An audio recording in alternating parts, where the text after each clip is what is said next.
Joining us now on the program is the Reverend Dr. Patricia Coleman-Burns, Assistant Professor Emerita of Nursing and Black Studies at the University of Michigan. Dr. Coleman-Burns, thank you for being with us.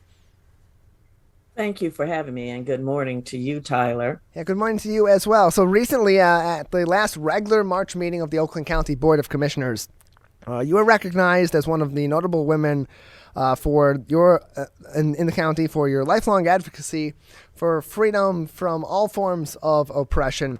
First, congratulations on that honor from the Oakland County Board of Commissioners. What was your reaction when they told you that you were going to be honored by the board for your service in the community? Well, thank you for acknowledging their award for me. You know, my first reaction was, how did they know that I was doing all of this? You know, of course you send in the bio, but it's really important to understand and to respect the communities that we show up in, that people are looking and watching who we are and what we do. So my first response was, well, thank you. At first it came from Marcia Gershenson, who was of my old district, and then by County Commissioner William Miller. So it was quite a surprise and very well received by me. So you were chosen for an award in part because of your lifelong advocacy for freedom against all forms of oppression and violence. Can you talk about some of that advocacy work that you've been a part of? And what are any specific moments in your life that really drew you toward being an advocate for those that are facing oppression in our communities and beyond? There are so many. So I will turn 75 this year, which is a big milestone. So that means I have almost 50 years of advocacy. When I started out, things like women's studies and Chicano Barica studies and Black studies didn't exist. And we created those. I started out at Wayne State University. And it was important because often we centered lives and views and perspectives that excluded so many of us. And so I began to do that work, starting out with violence against women and children, because in the days in which we started in the late 80s, it was sort of under the table. Folk did not mention it. It was a domestic issue. And to do that work, to get the community involved, the police involved, to rise to the occasion, not only of responding, but asking the question, where is this abuse coming from? Where is this hatred, this misogyny, this hatred of women coming from? And how do we address it? And so for 50 some years, I've been involved in that kind of work. More recently, maybe now about 5 years ago, moving to being on the board of Safe House in Washtenaw, and which was quite interesting to me because when I started out in the 80s, no one knew where the shelter was because it had to be underground, so to speak. And to move to see the progress that it is a public space in Washtenaw, Safe House, and supported by the community. Those are some examples of my advocacy in that regard, and certainly around Black studies and women's studies, and now at the university, women of color in the academy, and the work around diversity, equity, and inclusion. But please feel free to ask me and target on any areas that you would be interested in knowing about. Yeah, certainly we've had in the last couple of years during the pandemic, certainly in the summer of 2020, a lot of these conversations, a lot of these discussions on oppression of certain populations. You mentioned women, but also the African American community, the communities of color, especially in the last few years with different forms of violence in America and right here in the state of Michigan as well. As far as those conversations have come in the past decades and certainly in the past few years, there's still a lot of progress going forward. And so that's why it's important to have advocates like you out in the community to speak up on these issues, but also to bring to light that these issues are far from being solved. So for you, What is your advice to those other advocates, to those young people that are also advocates for freedom from all forms of oppression in our community, to have their voices heard and to also support those in the community that may be facing these forms of oppression today? Thanks for that question, Tyler. I think first and foremost is to connect the dots. Many of your generation, and I'm making an assumption about what generation you're from, have no sense of the history and struggle that has preceded to make sure that that history and that information is passed forward so that our young people understand the choices that have been made and therefore the challenges that now face us. The second is to absolutely be true to ourselves. We must show up as our authentic selves. So we say women and then African Americans. Well, I am, as Sojourner Truth said, I am a Black woman. The intersectionality of so many identities is important to look at and for us to work together. Number three, to make sure that voices that have historically been excluded, marginalized, othered, are voices that are heard as we go forward. Why? Because we find that when we include more people with different values and cultures, same values, of course, that we seem to do better. When we listen to each other and we hear each other, we are enlarged individually and collectively, because when we show up, and that we is inclusive of all of us, then we are a better people and a better society going forward.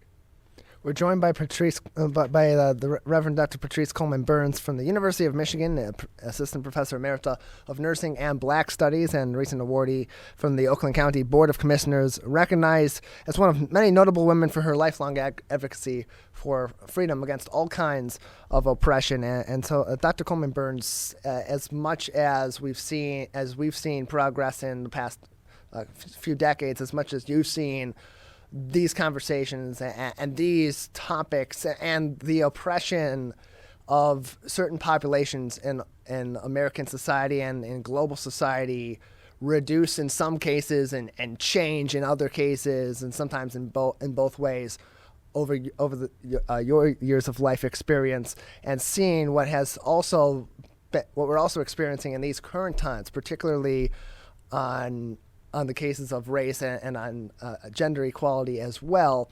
Do you have hope for us in the future that we will be eventually able to resolve some of these issues or find more productive ways to discuss these issues, to advocate for these populations, and ultimately to create a better world that is more equitable for all populations?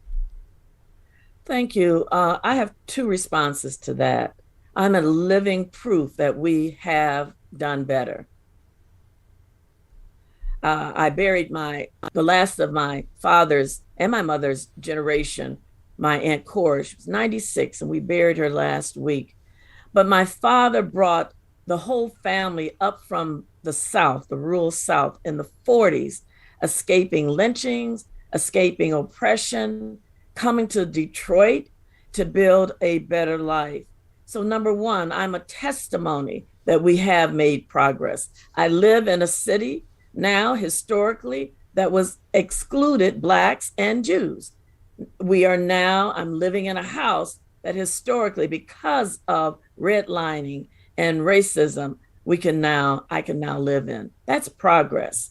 The second thing is to understand that any oppression of me as a Black African-American woman also dehumanizes all of us. We have to ask the question, how has the way and the oppression, the invalidation, the assaults, the insults, how has it hampered the humanity of all of us? If race is a construct, not only is Blackness constructed, but so is whiteness. And what is that construct? And what do we need to do that we might show up and see each other in the integrity of who we are and the authenticity of who we are culturally and broadly. You know, when you look at, I look at the map of what's going on in Ukraine, and all around Ukraine, there are various nations: Poland, Romania, Russia. These are nations that have rich historic cultures. And yet, when we get to the United States, we want people to ignore and forget who they are and what values their grandparents brought. So, my message and my hope for the future is that, like I build up on the ancestors of those who come before me, that all of us will see the value of building up on that history, that ancestry, in order that we might be better than we started out being. So I have lots of hope. I've seen it happen. We're joined by Reverend Dr. Patricia Coleman-Burns, a University of Michigan Assistant Professor Emerita of Nursing and Black Studies, joining us on the Michigan MegaCast. You've been, for the past 30 years, a professor, an assistant professor of Nursing and Black Studies. What drew you to the teaching profession, specifically drew you to college teaching, especially considering that these individuals that you would be teaching in these cases are so close to being leaders in our workforce and leaders in our community in the years to come? That is an excellent question. I think about, you know, how, and I am a religious person, how there's a burning inside of each of us, even you, I would, and all of our audience members. And you have this drive and this thirst, and you just can't shake it. And when I was a little girl, I would set up all my dolls in front of me and I would teach them. I would teach them because I love knowledge. I love information. I love the process of interrogating questions and thoughts and ideas. And so I came to the university, first at Wayne State University, in the beginning because I had something to share. I had a perspective and a rigor and a discipline that I thought would enlarge and empower young people to find out not who their parents wanted them to be, not who the world says, well, this is, you know, these are the degrees you need to have, but to find the core of who they are. Because when we show up in our own passion and our own gifts, we are a blessing not only to ourselves, but to the rest of the community and to the world. So I love teaching. I love to see young people find out who they are. And in all these years, I was looking back over Facebook, you know, you get to see some of those young people that you sold into 40 years ago, and they are doing well. It is a testimony of how we can, as a democratic society that includes and respects the diversity of all of us, that seeks to achieve equity, how we can be greater than we've ever been, or like Langston Hughes, be the America that we ought to be. Dr. Coleman-Burns, as you converse with your students, as you see the ways that their minds work, that they soak in the information that you're providing to them and the context of that information that you're providing to them and the connections between that information, whether it be in the nursing side, whether it be on the Black Studies side, or in general life experience that you are sharing with them, how does that inform your future worldview and your ability to look at the future of our society and have that hope that you talked about earlier on in resolving or better, more productively mitigating some of these man-made issues, such as equity and equality differences, such as oppression in our society? So, number one, I show up in a space where I think students understand that I support and am true to my beliefs and my values. Therefore, they share with me a courage that generations before have not had. They are willing to be critical and to be inclusive, and they encourage me to to show up and give the history and knowledge of what I've learned. So, for example, many of our students say they can walk into a classroom and know immediately if there's homophobia existing, that they will be excluded, or if they are to not raise certain issues, or if they're not, because those vibes are expressed in the classroom by our faculty. And they give me courage to call those things out, to listen to them, to work with students to figure out a way that they can be their authentic selves and create and be the leaders for the future that they know they are inheriting. And so what I find in the classroom is, one, they're surprised in the first place that I am at all technologically literate, because they see my gray hair and then they get concerned. But I listen to them and they keep me alive, and I feed back into them. And one thing they know about Dr. Coleman-Burns, they call me PCB, is that I will show up for them whenever I am needed by them, listening, hearing what they have to say, and in many cases, not only advocating in the community, in the grassroots community, but advocating for them in the classroom. And they know that I'll do that. Dr. Coleman-Burns, earlier on, you had mentioned how your faith helps to inform your advocacy work, how it helps to inform your teaching work as well. For the past 20 years, you've been a minister at the First African Methodist Episcopal Church of Farmington Hills. For the past 3 years, you've been serving as their senior pastor. What sort of fulfillment do you get out of that role in your church community, too, that mirrors or is similar or parallels the satisfaction you get from your advocacy work and your teaching work? That is a great question.